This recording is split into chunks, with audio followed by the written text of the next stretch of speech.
BC reservation చెప్తున్నారు ఇవాళ. నేను అంటున్నా బీసీ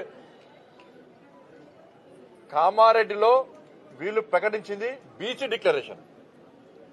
వాళ్ళ జరుగుతున్నది ఏంది? బీసీలకు 5% మాత్రమే ఇచ్చారు, ముస్లింలకు 10% ఇచ్చారు. బీసీలకు 5% ఇచ్చారు, అది కూడా 5% కాదన్న. అంతకుముందే 34% ఉండే స్థానిక ఎన్నికల్లో స్థానిక సంస్థల రిజర్వేషన్ 34% ఉంటే 32% చేసిరు. ఇప్పుడు మళ్ళా ఇంకా 2% తగ్గించారు. సరే, వాళ్ళు చెప్పేదాని ప్రకారము బీసీలకు ఇచ్చింది 5%, ముస్లింలకు ఇచ్చింది 10%. దీన్ని ముస్లిం డిక్లరేషన్ అంటారా, బీసీ డిక్లరేషన్ అంటారా చెప్పండి. 5% బీసీలకు ఇచ్చి 10% ముస్లింలకు ఇస్తే దీన్ని పక్క ముస్లిం డిక్లరేషన్ అంటారు. ఇలా కాంగ్రెస్ పార్టీ కామారెడ్డి వేదికగా ఈ తెలంగాణ రాష్ట్రంలోని హిందువులను బీసీలను దగా చేసింది, మోసం చేసింది.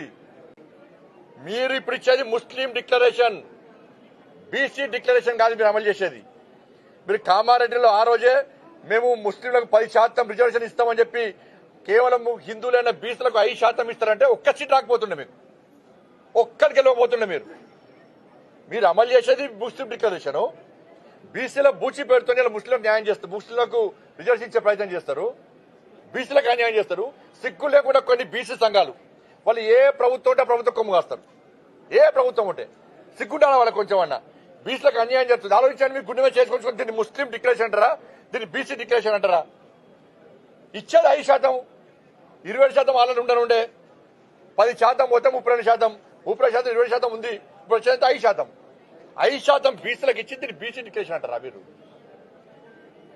మేము బీసీలు ఉద్ధరిస్తాం, మేము బీసీలను చేస్తామంటున్నారు. ఏం చేసింది? ఇలా 5% ఇచ్చి బిచ్చమేస్తున్నా మాకేమన్నా? కామారెడ్డిలో బీసీ డిక్లరేషన్ అంటారు, మీరు ముస్లిం డిక్లరేషన్ అమలు చేస్తారు. ఇక్కడ దీన్ని ఏం చేయాలి? ఒక ప్లాన్ ప్రకారం ఇవాళ తెలంగాణ రాష్ట్రంలో హిందువులు మెజార్టీ అయిన హిందువులను మైనార్టీగా చూపెట్టే ప్రయత్నం చేస్తున్నారు.